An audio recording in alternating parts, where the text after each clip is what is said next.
প্রিয় দর্শক, সংবাদপত্রে বাংলাদেশ অনুষ্ঠান থেকে আমি রেজানুর রহমান আপনাদেরকে স্বাগত জানাচ্ছি। বিভিন্ন জাতীয় দৈনিকে প্রকাশিত খবরের বিশ্লেষণ নিয়ে আমাদের আজকের এই অনুষ্ঠানে অতিথি হিসেবে উপস্থিত আছেন সিনিয়র সাংবাদিক কাজী রওনাক হোসেন। কেমন আছেন?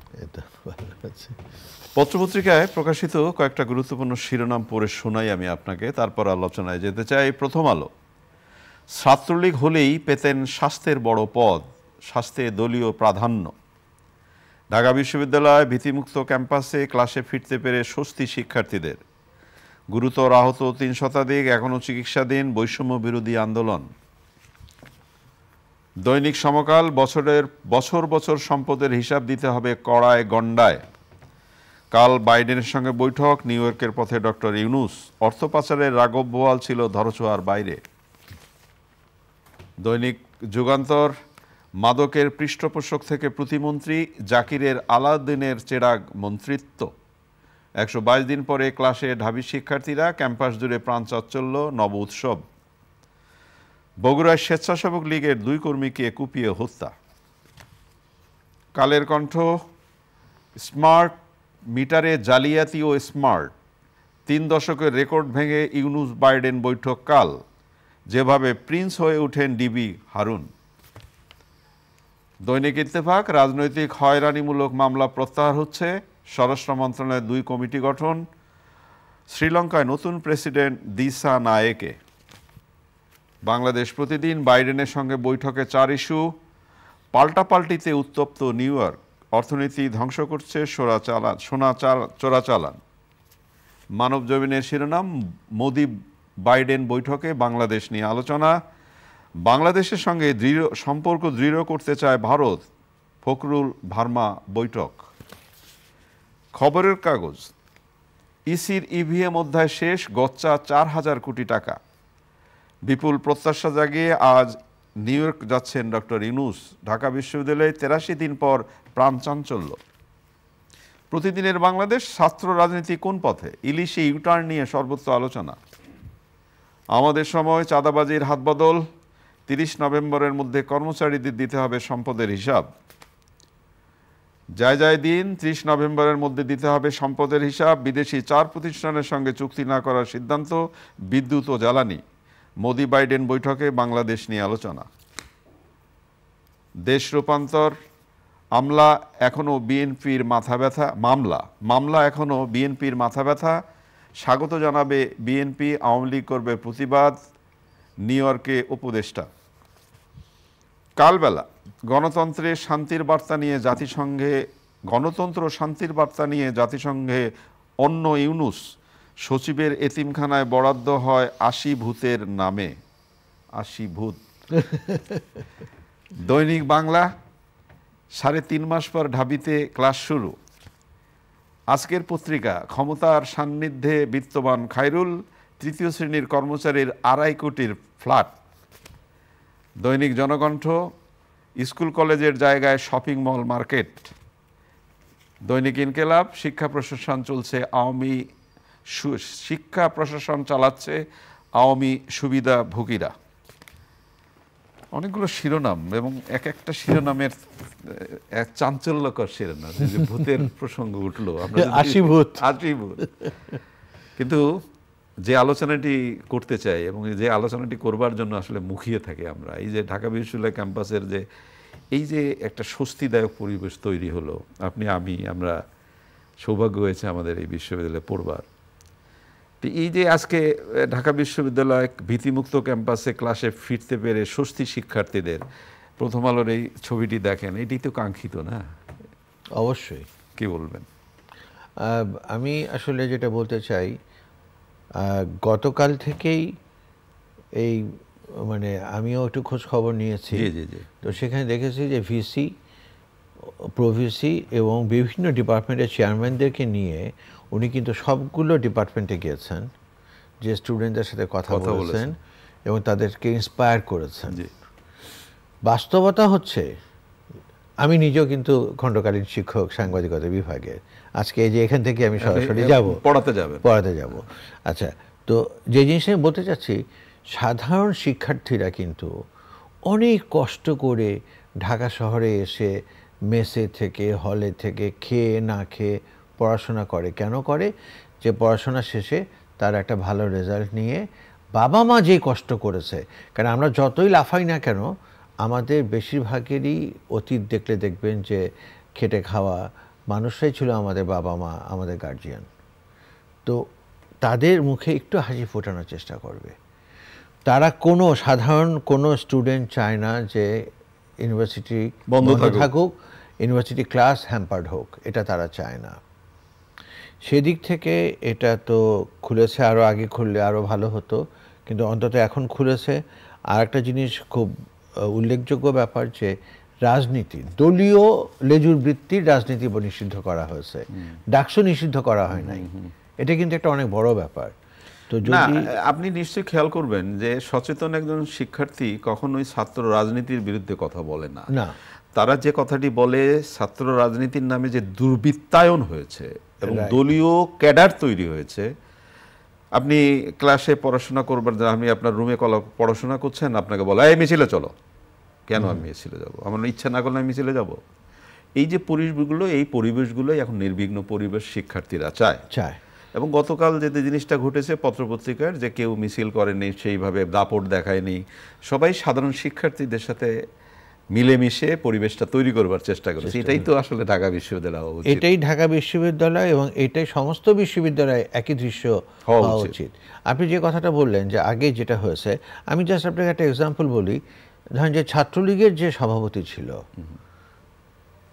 উনি যাচ্ছেন কোথাও, তার যাত্রাপথে 100 থেকে 150 মোটরসাইকেলের বহর থাকে। রৌনক ভাই, আমি আপনাকে একটু থামায় দিব। আমি টিএসসির একটা ঘটনা এই অনুষ্ঠানে অনেকবার বলেছি। টিএসসিতে আমি দাঁড়িয়ে আছি, হঠাৎ করে দেখি 50-60টি ছেলে একদম ক্যাডারের মধ্যে এসে দাঁড়িয়ে গেল। তা আমি ভাবলাম যে বোধ করি ঢাকা বিশ্ববিদ্যালয়ে ভিসি আসবেন, যার জন্য হয়তো ভিতরে একটা অনুষ্ঠান হবে। টিএসসির একজন পরিচালক দাঁড়িয়ে আছেন, তাকে জিজ্ঞেস করলাম কি অবস্থা? কয় দাঁড়ান, দাঁড়িয়ে দেখেন আপনি একটু। হঠাৎ করে দেখলাম একটা গাড়ি এসে থামলো, একটা পাজেরো। একজন যুবক নামলেন এবং ওই যুবককে দেখে সবাই ওই মিলিটারি কায়দায় সব দাঁড়িয়ে গেল।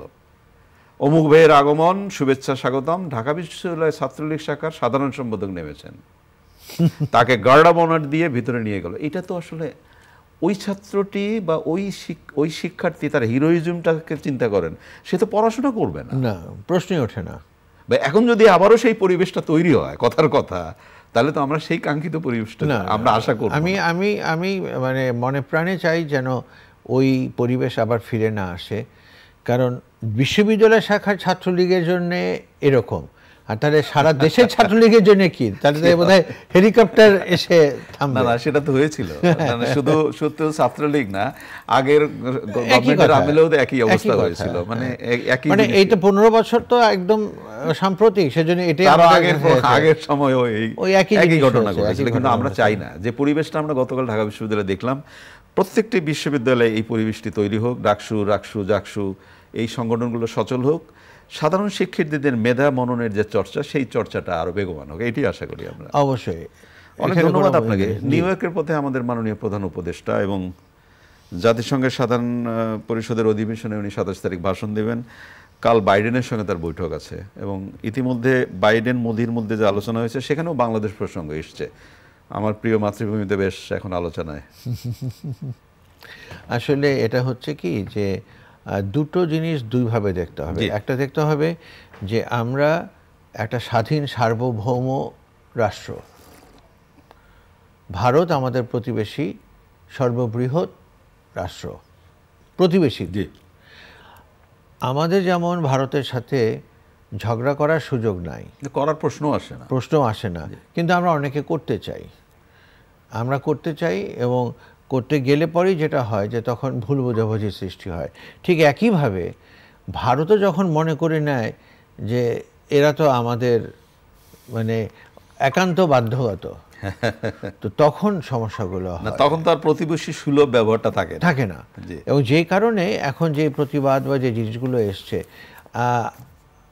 মানে আনফর্চুনেটলি আমাদের পূর্ববর্তী সরকার আসলে ভারতের এতটাই আজ্ঞাবহ ছিল যে তারা কি দিচ্ছে, কি চুক্তি স্বাক্ষর করছে, এটাও জানানো যেত না। তাদের শুধু একটাই দাবি ছিল, যে কোনো উপায় হোক আমার চেয়ারটাকে ঠিক রাখতে হবে, এটাকে সংরক্ষিত রাখতে হবে, এটাকে ঠিক রাখতে হবে। যদিও শেষ পর্যন্ত সেটা হয় নাই। আমাদের সবচেয়ে দুর্ভাগ্য হলো আমাদের কোনো রাজনীতিবিদ কেউ ইতিহাসের শেষ পাতাটা পড়ে না, যে শিক্ষাটা নেন না। শেষ পাতাটা হচ্ছে পরিণতিটা কি হয়, এই শিক্ষাটা নেয় না। তো ফলে আপনি একটি চমৎকার কথা বলেছেন, ইতিহাসের শেষ পাতা, এইটা নিয়ে একটি লেখা হতে পারে যে ইতিহাসের শেষ পাতা। আসলে তাই। তো এটা করেছেন, যার জন্য দেখেন যে আজকে যদি শেখ হাসিনা না হয়ে গত অন্য কোনো সরকার থাকতো, অন্য কোনো ফ্যাসিবাদী সরকারই থাকতো, তাকে কিন্তু ভারত এভাবে আশ্রয় দিত না, এভাবে লালন পালন করতো না, গৃহপালিত রাখতো না। কিন্তু এটা করেছে একমাত্র কারণ যে হাসিনা যেভাবে সব কিছু উজাড় করে দিয়েছিল ভারতকে, নিজের স্বার্থ বিক্রি করে দিয়ে। কিন্তু দেখেন মমতা ব্যানার্জি, উনি কিন্তু হাসিনার অত্যন্ত ঘনিষ্ঠ বন্ধু ছিল, কিন্তু তিস্তা বা ফারাকার ব্যাপারে উনি স্ট্রেট বলেছেন, আমি রাজ্য এবং দেশের স্বার্থের বাইরে কিছু করব না। কিন্তু হাসিনার ক্ষেত্রে ছিল উল্টোটা, যে রাজ্য দেশ জাহান্নামে যাক, আমার চেয়ারটা যেন নিরাপদ থাকে। রানা হোসেন, আপনি যেহেতু ভারত প্রসঙ্গ তুললেন, আমাদের এই সময়ে একটি প্রসঙ্গ বেশ আলোচিত হচ্ছে, ইলিশ মাছের রাজা ইলিশ, এটা নিয়ে বেশ আছে। আমার প্রশ্ন হচ্ছে, আমার প্রতিবেশী, তাকে আমি আমার যেটা দেবার সেটা আমি অবশ্যই দেব, এবং আমি একা সেটা খেতে চাই না। যেমন হয় না, পাশের বাড়িতে ভালো একটা লাউ হলে নিজে যদি তৈরি হয়, ওই লাউটা কিন্তু আমরা পাশের বাড়িতে দিয়ে আসি যে তুমি এটা খেও। কিন্তু সেই প্রসঙ্গটা থাকলো, এটা হতেই পারে। কিন্তু এই যে বাংলাদেশে মানুষের নাকের গন্ধ থেকে যে ইলিশ সরে যাচ্ছে, ইলিশ খাওয়া যে একটা, কি বলবো, কোনো বাড়িতে ইলিশ রান্না হচ্ছে, এটা যেন একটা অবাক কাণ্ড যে ইলিশ রাঁধতেছেন আপনি, ইলিশের দাম এত বেড়ে যাচ্ছে। আমি একটা বোকার মতো প্রশ্ন করতে চাই। অনেকেই বলেন যে ইলিশের জন্য তো চাষের জন্য অমুক লাগে না, তমুক লাগে না, সমুদ্র থেকে চলে আসে, অমুক থাকে, তো ইলিশের এত দাম হবে কেন? এই রহস্যটা কোথায়? এখানেও কি সিন্ডিকেট চলছে? আমি স্পষ্টভাবে বলবো যে এই অন্তর্বর্তীকালীন সরকার 1.5 মাসের উপরে হয়ে গেল তারা ক্ষমতায় এসছেন, কিন্তু আনফর্চুনেটলি যেটা খেয়াল রাখা উচিত আমি মনে করি এই সরকারের, যে ছাত্র জনতার গণ অভ্যুত্থান বিপ্লবের ফসল হচ্ছে এই সরকার। সুতরাং তাদের চালচলন হতে হবে বিপ্লবী, তাদের কিন্তু তুয়া করে চললে হবে না। সিন্ডিকেটের ক্ষেত্রে তারা টোটালি ব্যর্থ। না, শুধু ইলিশের দাম না, তো নিত্য প্রয়োজনীয় দ্রব্যের দাম তো অলরেডি হু করে বাড়ছে। জি, আমি সে কথাটাই বলছি, সবকিছুই তারা ব্যর্থ। কেন ব্যর্থ? সেই আগের সিন্ডিকেট, আগের হাত বোতল, আগের মধ্যস্বত্বভোগী, আগের মুনাফাখোর সবই রয়ে গেছে। তাহলে আপনারা কি করলেন, কি সংস্কার করলেন? ওই সংস্কার করে কি হবে? ডিমের দাম তো আগের চেয়ে বেড়ে গেছে। আমি কালকে 160 টাকা করে কিনেছি ডিম, অথচ এই ডিমের দাম কোনো কারণেই 120 টাকার উপরে হওয়া উচিত না। তো এই যে জিনিসগুলো, এগুলো যদি কন্ট্রোল করতে না পারেন, পুলিশ প্রশাসন এখনও টোটালি মাঠে আসে নাই। যারা আসে নাই তাদেরকে স্যাক করে নতুন রিক্রুটমেন্ট করেন। নতুন রিক্রুটমেন্ট করলেই ব্যালেন্স হয়ে যাবে। কারণ যারা আছে তাদের বেশিরভাগই, এটা তাদের দোষ আমি দেবো না, পুলিশের দোষ দেবো না, তাদের সবাইকে এমনভাবে মানে পরীক্ষা নিরীক্ষা করে দেখা হয়েছে যে এরা ছাত্রলীগ কিনা, এরা আওয়ামী লীগের সমর্থক কিনা, এরা যুবলীগ কিনা। ফলে তাদের ভিতরে তো সেই দলীয় মানে, যেমন আজকে প্রথম আলোর শিরোনাম হয়েছে, ছাত্রলীগ হলেই পেতেন স্বাস্থ্যের বড়। এই তো একই কথা, প্রত্যেকটা সেক্টরে, প্রত্যেকটা মন্ত্রণালয়, প্রত্যেকটা ইনস্টিটিউশন, প্রত্যেকটা সেক্টরে একই ঘটনা ঘটেছে। তো এটা তো রাতারাতি বদলাতে পারবেন না, কিন্তু যেই সুযোগটা আপনার আসছে সেই সুযোগটাকে কাজে লাগাচ্ছেন না কেন? ইমিডিয়েটলি ইমার্জেন্সি বেসিসে আপনি পুলিশে রিক্রুটমেন্ট করেন। এই নতুন পুলিশ আসলেই আগের যাদের ভিতরে একটু এখনও আওয়ামী চেতনা আছে তারা কিন্তু নিউট্রালাইজড হয়ে যাবে। আর আপনি কিন্তু কোনোভাবেই খেয়াল রেখেন যে এই বাংলাদেশের বাস্তবতা হচ্ছে যে আমরা বলি 17 লাখ বা 17 কোটি বা 18 কোটি লোক, কিন্তু এটা বাস্তবে হয়তো বা 20 কোটি বা তার চাইতেও বেশি হতে পারে। এর অন্ততপক্ষে 5 কোটি লোক হচ্ছে আওয়ামী লীগের সমর্থক, 5 কোটি হচ্ছে বিএনপি এবং জামাতের সমর্থক। তো এই 5 কোটি সমর্থক বা লোক যারা আছে, তারা যে যেখানে থাকুক না কেন, তাদের মনের ভেতরে তো দলের প্রতি আনুগত্য এবং মানে কি বলবো, কাজ করার একটা আগ্রহ। কিন্তু সেটা তো স্বাভাবিক নাকি? সেটা খুবই স্বাভাবিক। তো সুতরাং তাদের ভিতরে যেটা হয়েছে যে এখানে 10 জন আছেন, 8 জনই অন্ধ আওয়ামী লীগ, 2 জন ছিলাম আওয়ামী লীগ না, তো তারাও বাধ্য হয়েছিলাম ওই 8 জনের প্রভাবে পড়ে আওয়ামী লীগ হতে, কথা বলবার জন্য। তো এই জিনিসগুলো বদলাবে, কারণ আপনি যদি এখন 10 জনের 10 জনকে বদলাতে চান, তাহলে কিন্তু আপনি না, এত দ্রুত বোধ করি সেটা সম্ভব এটা পারবেন না। বরঞ্চ এই 10 জনের ভিতরে যারা মোটামুটিভাবে নিউট্রাল, যারা যোগ্য, যাদের এফিকেসি আছে, তাদেরকে নিতে হবে। আবার আমি একটা জিনিস আপনাকে বলতে চাই, একটা সেকেন্ড, সেটা হচ্ছে যে বেশ কিছু জায়গায় অ্যাপয়েন্টমেন্ট হচ্ছে। আমি জানি না যে আগেকার সরকারদের মতন আমাদের মাননীয় প্রধান উপদেষ্টাও কি এখন চক্রের হাতে পড়ে গেলেন। কারণ কেন জানি মনে হচ্ছে যে একই জায়গা থেকে এই সাজেশনগুলো আসছে এবং এটার ফল কিন্তু আসলে ভালো হবে না। না, এটা নিয়ে নিশ্চয়ই পরবর্তীতে অনেক আলোচনা হবে। আপনি যে আশঙ্কাটা করছেন সেই আশঙ্কাটা আমরা এখনই করতে চাই না, তারপরেও আপনি যে আশঙ্কাটা করলেন সেটা নিয়ে নিশ্চয়ই আলোচনা হবে। সরকারি কর্মকর্তা কর্মচারী বছর বছর সম্পদের হিসাব দিতে হবে এবং কড়ায় গণ্ডায়, একটি পত্রিকার শিরোনাম একদম কড়ায় গণ্ডায়। কি মনে হয় যে কড়ায় গণ্ডায় হবে? হুকুম দিতে তো কোনো অসুবিধা নাই, হুকুম পালন যারা করবে। আপনি তো হুকুম দিয়ে রাখছেন যে ডিমের হালি এত বাড়বে, এত হবে। কোথায় সেটা কোথায়?